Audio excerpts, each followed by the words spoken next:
Bonjour, j'espère que vous allez bien. Nous nous retrouvons pour le dernier podcast sur l'affirmation de soi.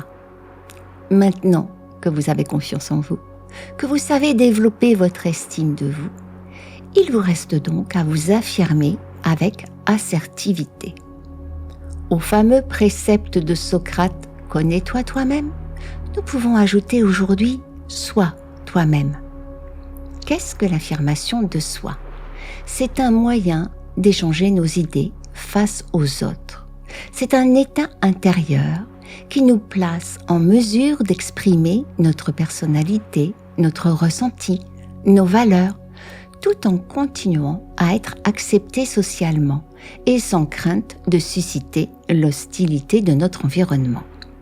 Cela permet d'améliorer nos rapports interpersonnels en privé, au travail, et de satisfaire plus facilement nos besoins, nos désirs.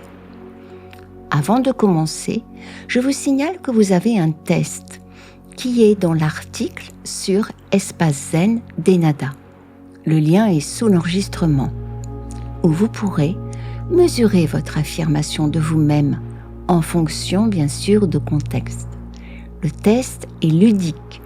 Vous cliquez sur les réponses et vous découvrirez votre profil.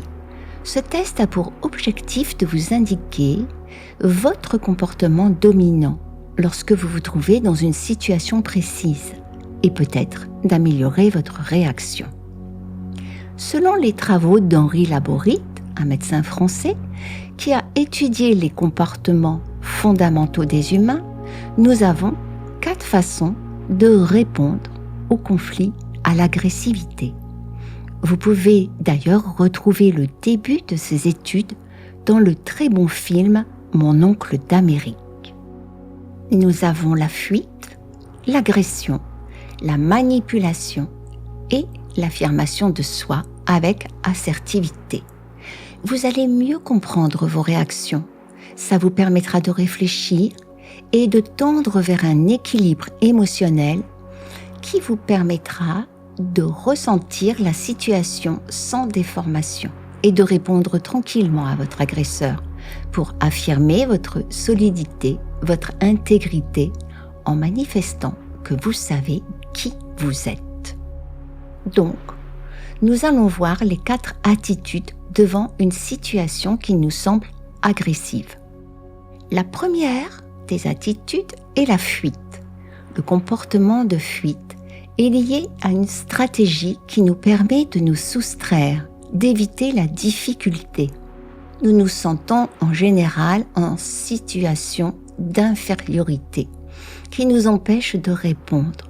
Nous considérons l'autre comme plus important, plus intelligent que nous et nous lui donnons le droit de décider à notre place.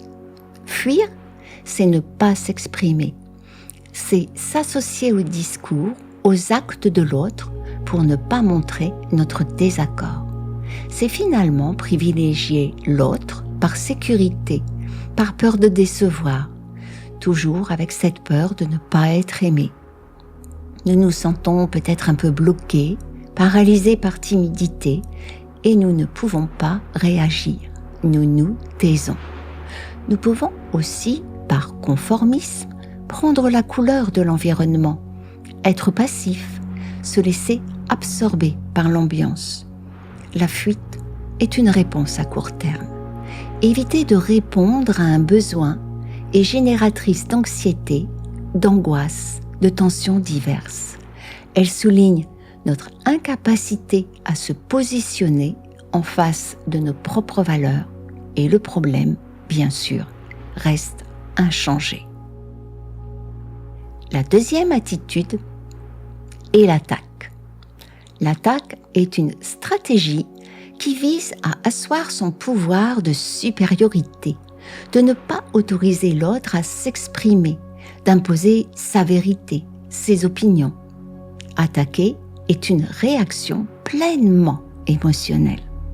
Nous pouvons nous insurger, dicter des conseils par principe de contradiction, s'opposer systématiquement sans réel argument pour se grandir, garder un certain contrôle sur l'événement et sur les autres. Nous pouvons aussi jouer le redresseur de tort qui sabote par sarcasme, ironie, pour donner sa vérité. Les origines de cette attaque sont souvent un taux élevé de frustration dans le passé, une anxiété, une peur latente non comprise, un désir de revanche. L'agressif se sent souvent seul, incompris, en colère. Les reproches sont le reflet d'un propre manque et en apparence, très sûr d'eux-mêmes, il n'en est rien du tout. La troisième attitude est la manipulation. C'est sûrement la plus subtile. Cette attitude vise à garder la position de leader en amenant l'autre sur notre territoire pour servir notre propre objectif de pouvoir. Elle peut se traduire de manière différente, à travers le mensonge, la désinformation, la séduction, la culpabilisation, la victimisation et encore bien d'autres. En rendant l'autre dépendant, le manipulateur renforce sa supériorité dans une volonté destructrice, pas toujours consciente, bien sûr. Jean de La Fontaine disait « Tout flatteur vit aux dépens de celui qui l'écoute ». En général, ils ont peur des autres. Ils attaquent de façon détournée pour cacher leurs faiblesses, un peu comme les petits chiens qui aboient toujours face aux gros chiens. Ces trois postures sont inadaptées à l'échange constructif et elles sont soumises à des sensations incomprises, à une mauvaise connaissance de soi et bien sûr à un manque d'estime de soi. Le meilleur comportement pour s'affirmer suppose de développer une réponse pondérée qui respecte aussi bien la relation que nos propres besoins. Nous l'appelons l'assertivité. Elle permet de communiquer ses droits avec bienveillance et de savoir écouter en gardant son libre choix pour répondre avec lucidité à une opposition, à une agression. Les personnes qui s'estiment sont conscientes de leur valeur et ne ressentent pas le besoin de fuir, ni d'attaquer ou de manipuler. Elles se montrent telles qu'elles sont. Elles s'expriment avec aisance, maintiennent un contact visuel dans une posture ouverte, bien ancrée, signe de confiance et de réceptivité. Elles sont généralement directes. Elles n'hésitent pas à faire connaître leurs préférences, leurs objectifs, sans avoir besoin de se justifier. Elles utilisent le pronom « je », pronom personnel, première personne du singulier. Ça veut tout dire. Elles parlent en leur nom sans chercher à dominer qui que ce soit. Elles ne se perdent pas dans les détails de l'histoire. Elles favorisent la position gagnant. Ces personnes savent exprimer leur désaccord avec souplesse, avec l'intention de comprendre l'autre pour trouver un terrain d'entente. Elles développent des rapports clairs, basés sur la compréhension mutuelle. Cela implique de l'attention, de laisser l'autre s'exprimer et de l'écouter sans chercher à répondre systématiquement, de valoriser parfois les idées divergentes sans jugement préalable. Voyons maintenant des conseils pour pratiquer l'affirmation de soi au quotidien. Nous pouvons nous donner le droit de dire non sans culpabiliser. C'est se dire oui à soi-même. Il est essentiel d'appréhender le refus comme un acte de préservation de soi et non comme un geste d'hostilité.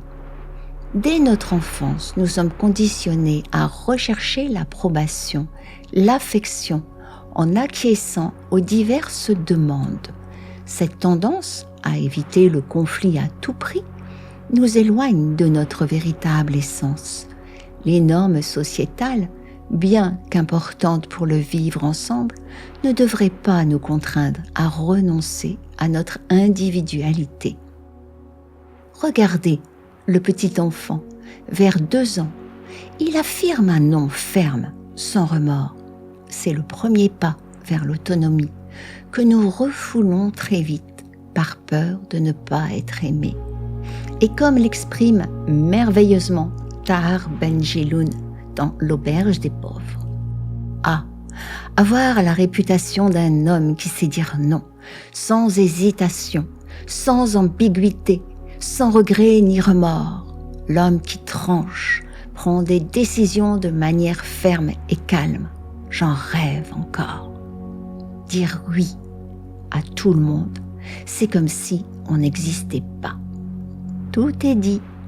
Nous pouvons communiquer notre ressenti. Un exemple concret.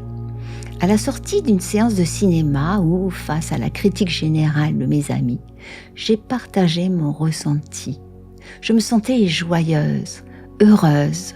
Certes, le film était enfantin, mais j'avais cette sensation profonde en moi et je la faisais partager aux autres, malgré leur opposition. Exprimer ces sensations est important pour une compréhension efficace. Cela va inviter à la compréhension de nos ressentis qui sont personnels et n'imposent aucune vérité. Nous nous libérons ainsi des malentendus, des frustrations, de conflits inutiles. Cela demande un petit peu de courage et de la vulnérabilité, mais c'est dans cette authenticité que les liens les plus profonds et significatifs se forgent. Il est légitime aussi de voir nos besoins et nos désirs respectés. Nous avons le droit de les exprimer clairement sans attendre passivement que les autres les devinent ou les satisfassent. Cela nécessite de se connaître soi-même, d'identifier précisément ce qui est important pour nous et de les revendiquer avec assurance. Il est aussi important de fixer des limites, d'établir des frontières claires pour nous permettre de maintenir le respect de nous-mêmes, de l'estime de nous-mêmes. Nous devons savoir jusqu'où nous sommes prêts à aller, ce que nous acceptons ou pas dans nos interactions personnelles et professionnelles. Nous avons le droit de protéger notre espace, notre temps, notre énergie. L'affirmation de soi ne se limite pas à exprimer nos besoins et nos opinions. Elle comprend également d'entendre et d'écouter ceux des autres, en montrant que nous valorisons ce que l'autre exprime, nous établissons un terrain d'entente, par respect mutuel, par compréhension. Les échanges sont ainsi plus ouverts, équilibrés, où chacun se sent respecté. Quotidiennement, nous pouvons reconnaître, nous pouvons célébrer toutes ces victoires dont nous prenons conscience lorsque nous nous affirmons avec succès. Nous pouvons tenir un journal, se récompenser pour avoir maintenu nos limites, exprimé nos besoins. Cela renforce notre comportement, notre compétence à accueillir les futures relations. En intégrant ces pratiques régulièrement, vous développerez votre habilité à vous affirmer, favorisant des relations authentiques, satisfaisantes avec votre entourage. Je voudrais vous parler aussi de quelque chose d'important pour s'affirmer avec assertivité. Vous parlez de communication, qu'on ne nous apprend pas à l'école et qui améliore tellement notre affirmation de nous-mêmes. Qu'elle soit verbale ou non verbale, la communication joue un rôle essentiel dans l'expression de notre personnalité, dans la transmission de nos messages. Pour communiquer efficacement, précisons certains aspects de la communication verbale. C'est le langage que nous utilisons pour transmettre nos messages. Lorsqu'il s'agit de partager nos pensées, nos ressentis, l'emploi du pronom « je », comme je l'ai déjà précisé avant, et ça fait du bien de répéter, est primordial. Il nous permet de prendre possession de nos propos sans tomber dans le piège du « tu », qui peut être perçu comme accusateur, jugeant. En exprimant nos ressentis, nous invitons notre interlocuteur à notre perspective. Nous favorisons ainsi une interaction plus empathique et raisonnable. Évitons aussi les généralités qui sont souvent inexactes, réductrices. Par exemple, les femmes sont plus émotives que les hommes, Les personnes âgées ne comprennent rien à la technologie. J'aime assez répondre dans ces cas, vraiment ? Toutes ? Tu es sûre ? Privilégiez plutôt des exemples précis, tangibles. La reformulation est aussi une technique précieuse. Elle consiste à répéter le message avec nos propres mots pour vérifier que nous avons bien compris. Par exemple, si quelqu'un dit « Ah, je suis épuisé, j'arrive vraiment plus à gérer », nous pouvons reformuler pour clarifier « Tu te sens surchargé et fatigué, c'est cela ?» La reformulation nous permet d'assurer la compréhension mutuelle et de supprimer les quiproquos. Nous avons aussi une communication non verbale. Notre corps parle souvent avant les mots. Notre position, nos gestes, nos expressions faciales et notre ton de voix communiquent des informations sur nos intentions. Prendre conscience de ces signaux non verbaux est essentiel pour maintenir la cohérence entre ce que nous disons et ce que nous exprimons physiquement. Adopter une posture ouverte, maintenir un contact visuel, choisir une expression détendue, chaleureuse, facilite grandement l'impact de notre message. Une voix calme, avec un rythme de parole mesuré, contribue à la clarté et à l'efficacité des échanges. En fait, une conversation réussie repose sur un équilibre délicat entre l'expression verbale de nos pensées, de nos sensations et une présentation non verbale cohérente et rassurante. Ces compétences améliorent considérablement notre capacité à nous affirmer et à garder une relation sociale agréable. L'affirmation de soi est un voyage, pourtant semé d'obstacles, où les réactions négatives des autres et la nécessité de défendre nos positions présentent des défis inévitables. Alors, comment surmonter ces difficultés ? Tout d'abord, accueillons les réactions négatives, non pas comme des attaques personnelles, mais comme des opportunités d'apprentissage et de croissance. Il s'agit de comprendre la perspective de l'autre, sans pour autant compromettre nos valeurs, nos convictions. Nous allons donc chercher le message derrière les mots pour transformer les critiques en dialogue constructif et reconnaître aussi que l'autre a des émotions, tout en restant ancré dans les nôtres. Ça favorise énormément les échanges. Nous pouvons défendre nos positions sans agressivité, en formulant clairement nos pensées, nos sentiments, tout en ayant de l'égard pour l'autre. L'utilisation des phrases comme « je ressens » ou « je crois » aide à verbaliser notre point de vue, sans minimiser ou discréditer celui de l'interlocuteur. Il est également important de rester flexible, ouvert à la discussion et prêt à ajuster notre point de vue si de nouveaux éléments justifient un changement. Dans chaque interaction, gardons en tête que l'objectif n'est pas de gagner, mais de parvenir à une meilleure compréhension réciproque. L'affirmation de soi, c'est aussi savoir choisir ses affrontements. Il faut reconnaître que certains contextes nécessitent parfois des concessions, même de renoncer pour le mieux-être de tous. La sophrologie, parmi d'autres pratiques, favorise une profonde connaissance de soi, nous aidant à mieux nous comprendre, à accroître notre lucidité envers nous-mêmes et notre environnement. Cela permet de développer une forme d'éloquence authentique en alignant nos valeurs personnelles avec le respect d'autrui. Alors, maintenant que nous avons vu les 4 notions essentielles à notre épanouissement personnel, je vous propose de résumer l'ensemble. L'affirmation de soi est un voyage continu tout au long de la vie, une dynamique en constante évolution. Au cœur de ce voyage se trouve la connaissance de soi, qui est moins une capacité intellectuelle qu'une profonde connexion avec notre ressenti corporel. C'est sur cette base solide de connaissance de soi que se construit la confiance en soi, nous permettant d'agir de manière déterminée et nous aide à nous estimer en prenant notre place en tant qu'être.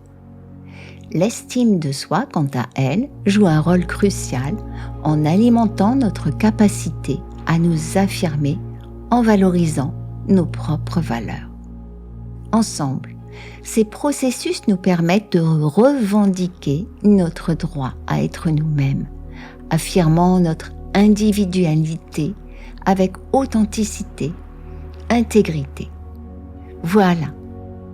Je vous remercie de m'avoir écouté. J'espère que ces 4 podcasts sur ces concepts, souvent confondus, ont clarifié votre compréhension et vous ont offert des pistes pour les développer. Je vous rappelle que vous pouvez trouver des exercices en lien sur l'enregistrement des articles et des tests ludiques pour mesurer ces concepts chez vous. Merci de m'encourager avec un pouce, de vous abonner si vous voulez être prévenu des prochains podcasts. Portez-vous bien. À bientôt. Au revoir.